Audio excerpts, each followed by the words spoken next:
Sa Cagayan naman, hindi lamang kabahayan ang nasalanta bunsod ng walang tigil na pag-ulan roon.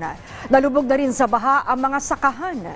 Yan ang ulat ni Vel Custodio.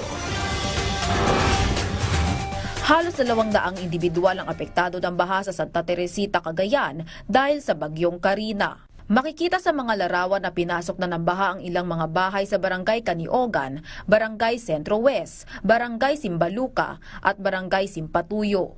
Lubog na rin sa baha ang ilang mga sakahan.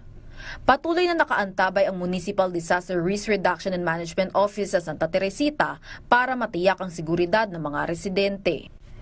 Binahari ng 7 barangay sa Santa Ana, Cagayan dahil sa ulang dala ng bagyong Carina. Halos 20 pamilya ang lumikas at 11 dito ang pansamantalang nanunuluyan sa evacuation center. Wala namang naitalang sugatan dahil sa bagyo. Sa ngayon, humina na ang ulan sa lugar pero patuloy pa rin ang pagbabantay ng MDRRMO ng Santa Ana.